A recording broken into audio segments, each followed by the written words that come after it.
Al-Fatihah.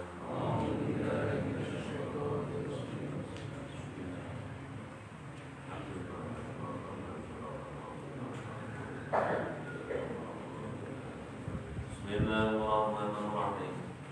Alhamdulillahirabbil alamin wa min nasta'inu ala dunya wa wassalatu wassalamu ala sayyidina Muhammadin wa ala alihi wa sahbihi ajma'in. Mari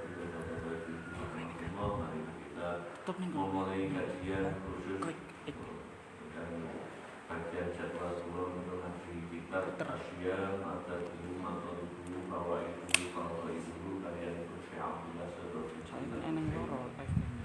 Bismillahirrahmanirrahim. Masru'iyatul syawm yahtawi ala usulin. Disyariatkannya tentang puasa. Tema ini meliputi beberapa bab atau pasal. Al-Faslul Awwal, pasal yang pertama, umum tasrih syami jamil ummah.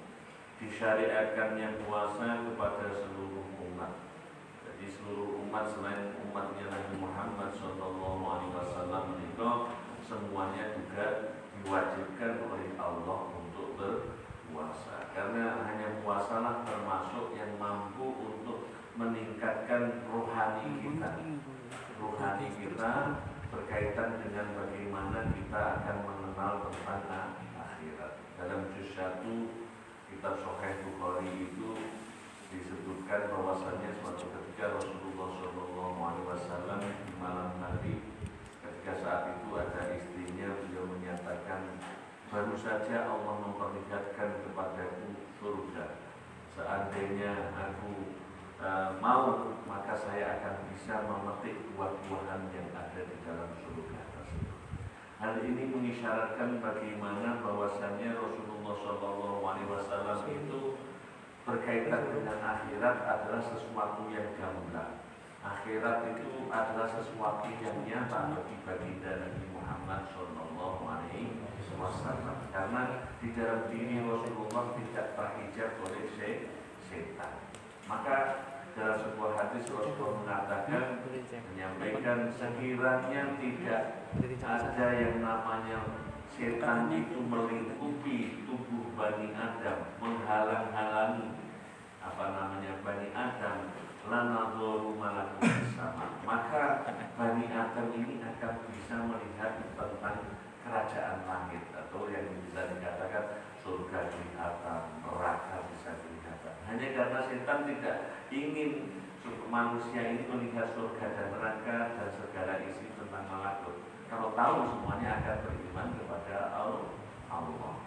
Maka puasa adalah satu-satunya cara bagaimana untuk mengikat atau bagaimana memenjarakan setan atau nafsu kita, sehingga dengan demikian kita akan lebih percaya terhadap adanya akhirat. Qala Allah Ta'ala, ya ayyuhalladzina amanu kutiba 'alaikumusiyam kama kutiba 'alal ladzina min qablikum la'allakum tattaqun. Wahai orang-orang yang beriman, diwajibkan atas kalian berpuasa sebagaimana diwajibkannya terhadap kaum-kaum atau orang-orang sebelum kalian, supaya kalian menjadi bertakwa. Faqad dalat hadil ayat al-ayatul karimatu ala anna siyama syar'un 'am li hadhihi ummah wa li sa'iril umami qablaha. Ayat ini menunjukkan bahwasanya puasa itu adalah syariat yang bersifat umum untuk umat ini dan juga umat-umat sebelum baginda Nabi Muhammad SAW. Tahri'anhu syariatun samawiyah, tidak sepi dari bawadannya umat-umat yang Nabi Muhammad atau sebelumnya dari syariat yang bersifat terlangit. Li'annahu muslihatun maslahatun basyariyatun asasiyah, karena sesungguhnya puasa itu adalah kemaslahatan yang sifatnya kemanusiaan basyariyah yang fundamental atau yang fundamental, yang paling pokok. Jadi kalau ingin mencapai kefitrian, untuk mencapai kesucian lagi, diperlukan yang namanya alat untuk membersihkan dari berbagai macam penyakit penyakit hati, penyakitnya badan maupun penyakitnya pikiran. Wa martabatun kamalun sama samiyah, dan merupakan martabat yang sempurna. Yusiduna ila hadil hikmah qaulu ta'ala la'allakum tattaqun. Allah telah menunjukkan akan hikmah ini dalam firman-Nya, la'allakum tattaqun, dengan puasa itu supaya kalian semuanya menjadi orang-orang yang bertakwa. Ai la'allakum tuballighuna bi siyamakum maratibat taqwa, supaya kalian ini mencapai dengan puasa itu ke martabat orang yang bertakwa. Allati tantawi bihal wiqayatul mani'ah, yang meliputi di dalamnya adalah berbagai macam wiqayah. Wiqayah itu penjaga. Jadi namanya puasa itu mampu menjaga, menjadi kalau basa Jawane kakso, menjaga kita dari apa? Wiqayatul jismi minal amrad. Yang pertama adalah menjaga tubuh kita ini dari berbagai macam penyakit. Adanya berbagai macam penyakit itu bersumber asalnya, kata sabda Nabi Muhammad SAW, berasal dari makanan, berasal dari perut. Maka perlu perut ini untuk dikosongkan minimal dalam 1 tahun adalah 1 bulan. Ini paling minimal. Ya. Wa wiqayatul jawarihi min syahwat, menjaga dari berbagai ini anggota badan dari berbagai macam syahwat. Dari syahwatnya mata, nanti juga ada syahwatnya tangan, syahwatnya mulut, telinga. Ini semuanya kalau Imam Ghazali membagi puasa kita menjadi 3 tingkatan, ya. Puasa umum, puasa khawas, puasa khawasul khawas. Kalau puasanya khawas itu menjaga mulut dari riba, dari berkata bohong, dari adu domba, dari dan lain sebagainya. Puasanya mata dari hal-hal melihat hal-hal yang diharamkan Allah, ya, dan berbagai macam hal-hal yang dilarang. Wa wiqayatul uquli wal afkari minasyubuhati. Yang ketiga adalah menjaga akal kita dan pemikiran kita dari hal-hal yang syubhat, hal-hal yang meragukan, hal-hal yang masih samar. Dengan puasa ada ketenangan jiwa, di mana akhirnya nanti menimbulkan akal kita itu akal yang tercerahkan. Kalau orang mau berpuasa lisan, misalnya, ini yang puasanya orang khusus, meningkat kepada dari umum pada khusus, itu dia namanya lidahnya tidak berkata-kata, tidak banyak bicara, seperti Siti Maryam, inni nazartu lirrahmani syawma walan ukallima yauma insiya. Aku telah berjanji kepada Ar-Rahman dan yang Maha Pengasih, hari ini aku tak berbicara dengan seorang pun. Kosong bisu Siti Maryam. Ketika orang mau mampu untuk berpuasa diam, maka telinganya yang lebih aktif, mau mendengarkan, membandingkan kobalah antara ini persepsi ini. Akhirnya akalnya tercerahkan.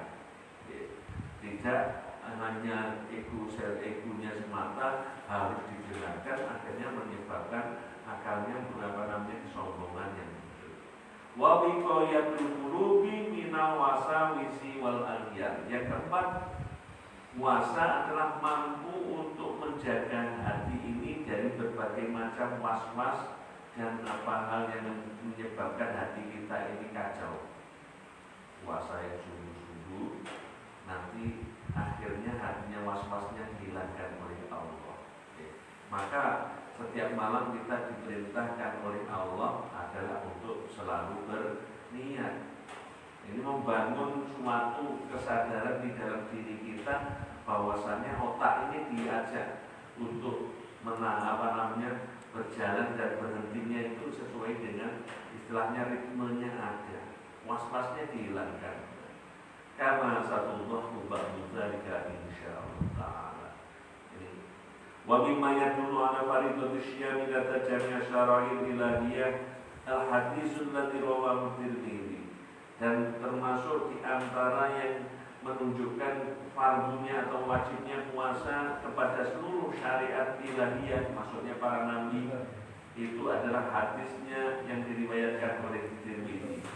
Al-Haris Al-Asy'ari dari Haris Al-Asy'ari ia berkata, qala Rasulullah sallallahu alaihi wasallam, Rasulullah sallallahu alaihi wasallam bersabda, Inna Allah tabaraka wa ta'ala amara Yahya bin Zakaria alaihi wassalam bi khamsi kalimatin. Allah memerintahkan kepada Yahya bin Zakaria, Nabi Yahya dalam hadisnya Tirmidzi, dengan 5 kalimat. Ayyamala biha, di mana Yahya bin Zakaria diperintah oleh Allah untuk mengamalkan 5 kalimat, 5 perintah ini. Wa ya'muru bani Israil ayyamalu biha, dan memerintahkan Bani Israel untuk melakukan 5 kalimat tersebut. Lalu fajama'an nasu bi baitil muqaddasi, lalu namanya Yahya bin Zakaria mengumpulkan orang-orang di Baitul Maqdis, di tempatnya sekarang Baitul Maqdis di Palestina. Famtala al-masjid, lalu masjid itu penuh waqa'at wa nasyurafi, semuanya duduk di sekitar masjid itu semuanya. Faqala, maka ia berkata Yahya, Inna Allah ta'ala amarani bi khamsi kalimatin an a'mala biha wa an amurakum an ta'malu biha. Yahya berkata kepada orang-orang yang ada di Bani Israel di dalam masjid Baitul Maqdis tersebut, sesungguhnya Allah memerintahkan kepada diriku untuk melakukan 5 hal, dan aku melakukannya, istilahnya mengerjakannya, dan aku memerintahkan kalian untuk melakukan juga. Yang pertama, ulahunna anta butuh Allah wa la tusyriku bi syai'a. Hendaklah kalian menyembah Allah dan jangan menyekutukan kepadanya seorang pun, dengan seorang pun atau dengan sesuatu pun. Wa inna man salaman asyraka billah kama sari rajulin istara 'abdan min kharisi malihi bi dhahabin aw waraqin. Perumpamaan orang yang menyekutukan Allah itu adalah semisal seseorang yang membeli budak dari hartanya yang pokok, semisal itu emas ataupun uang, lalu ia berkata, faqala hadhi dari wa hadza amali fa'mal wa addi ilayya. Ini rumahku, ini kerjaanku. Tuannya berkata kepada budaknya, ini rumahku, ini kerjaanku, maka nanti kamu kerjakan ini ya. Terus hasilnya kau berikan kepadaku. Fakana ya'malu wa yu'ati ila ghairi sayyidini. Lalu budak itu bekerja menghasilkan sesuatu, tapi sesuatu itu tidak diberikan kepada tuannya. Itulah perumpamaan orang yang menyekutukan Allah. Orang yang Allah sudah berikan kita nafas kehidupan, memberikan kita kenikmatan, memberikan kita dengan berbagai macam hal, fasilitas hidup, tapi kita disuruh menyembah Allah tidak mau, malah menyekutukan yang lain. Ini seorang budak ketika disuruh untuk menyerahkan hasil kerjanya kepada tuannya, tapi malah diberikan kepada yang lain. Itu perumpamaan orang yang menyekutukan Allah. Maka naudzubillah summa naudzubillah. Ya. Kita hidup di buminya Allah, kita makan di atas dari karunia Allah, tapi disuruh sholatnya berat. Naudzubillah. Terus selanjutnya Nabi Yahya berkata, saya sampaikan satu bab biar dalam 8 kali pertemuan nanti khatam insya Allah. Tapi jangan sabar. Bukan sabar, betul nopo-nopo ini sih. Maksudnya pamannya saya waktunya lebih banyak karena ingin mengangkat kitab ini juga dan taruhkan.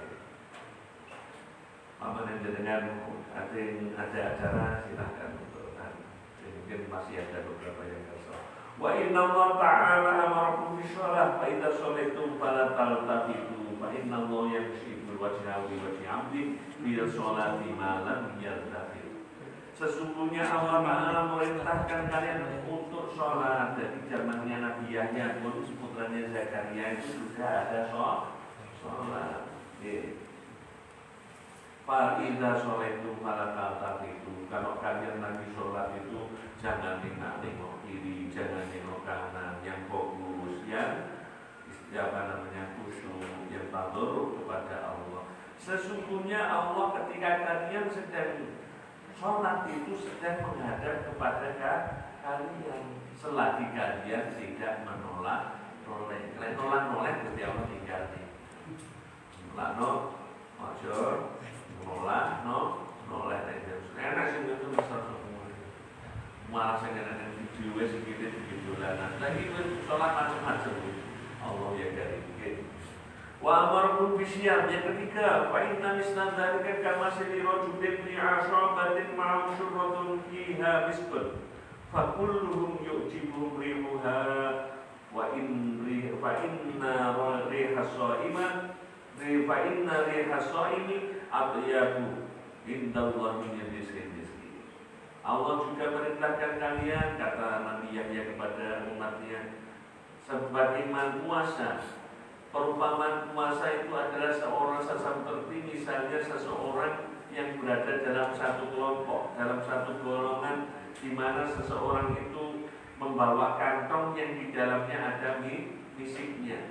Semuanya merasakan terkagum-kagum, merasa ingin dengan bau dari orang yang membawa misik tersebut. Dan sesungguhnya baunya orang yang berpuasa itu di sisi Allah lebih wangi daripada bau misik. Tapi kalau diprakteknya ini pas poso ini jadi kalau saya kantor sampean sedekah kilo misik. Wah ini Ahmad gitu praktek maksudnya kilo misik. Yang ini indah Allah di sisi Allah. Karena apa? Orang puasa itu adalah orang yang mau menyerahkan hidup matinya kepada Allah. Di depannya ada makanan, ada roti, ada minuman, tapi karena taat kepada Allah mengalahkan itu semuanya demi Allah. Orang yang menyerahkan, memasrahkan dirinya pada Allah, orang yang berpuasa. Selanjutnya, wa amarakum bisyadaqah fa inna mistadaka rajulun asyarrahul atu fausakum yadai lahum bi faqadamu liyadriku unuqahu faqala ana uhdihi minkum bil qalili wal kasiri faqada nafsahu minkum. Allah juga memerintahkan kepada kalian dengan sedekah, karena perumpamaan orang yang bersedekah itu seperti seseorang yang ditawan oleh musuhnya. Orang tersebut lalu ditali, kemudian ditalikan tangannya di atas ini, tengkuknya ditaleni, lalu didorong ke depan untuk dibunuh. Lalu orang tersebut berkata, udahlah, meskipun aku tebus, saya jangan dibunuh, asalkan engkau bebaskan diri. Lalu orang tersebut menebus dirinya dengan sedekah. Manusia ini berada sering dalam ancaman-ancaman, dalam bahaya-bahaya, maka sedekahlah yang mampu untuk menyelamatkan. Wa amarakum an tadhkurullaha ta'ala fa inna misla dzalika kamasali rajulin. Yang kelima, Allah juga merintahkan kalian untuk selalu berpikir kepada Allah. Fa inna misla dzalika kamasali rajulin farajul adu bi istrihi sira'an hatta idza ata ala hisni hasidin fahraza nafsahu minhum kadzalika al-'abdu la yurisu nafsahu minasyaitani illa bi dzikrillah. Dan Allah juga perintahkan kepada kalian untuk selalu berpikir kepada Allah. Perumpamaan orang yang berpikir kepada Allah adalah seperti seorang yang dikejar musuhnya, yang selalu mengikutinya dalam jarak yang sangat pendek. Dengan cepatnya dia diikuti, mau dibunuh.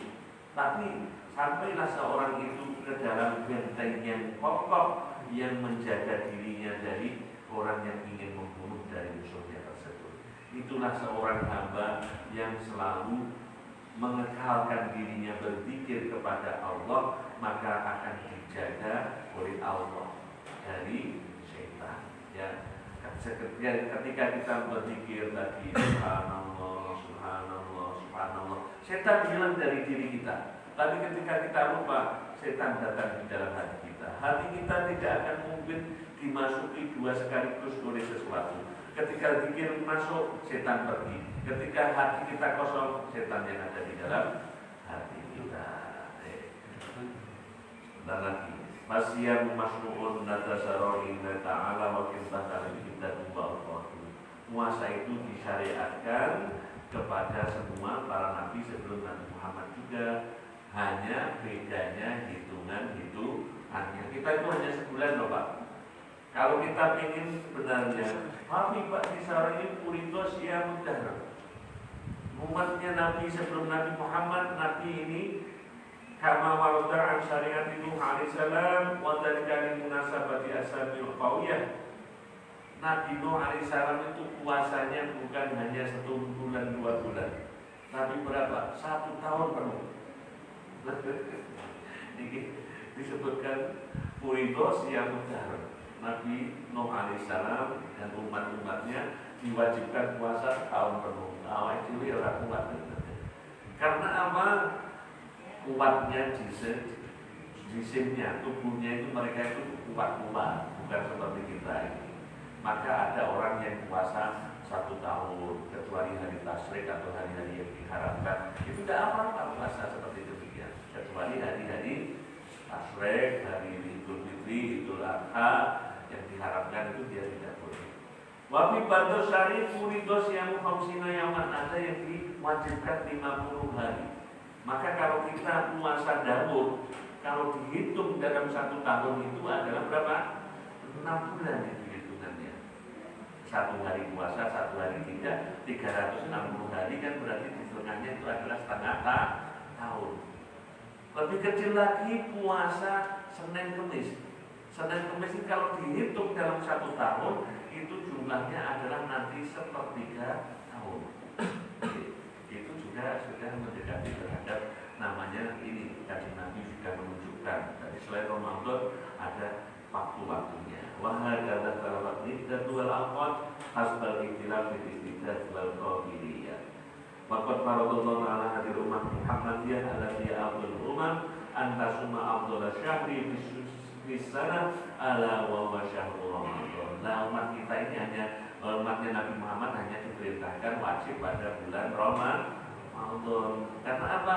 Wa hadza akmalu tasrih Islam wa qad takdirin menerima silah hadir anam. Ini lebih sempurna syariat dan lebih utama dilihat dari kadar kekuatan manusia untuk maslahatnya.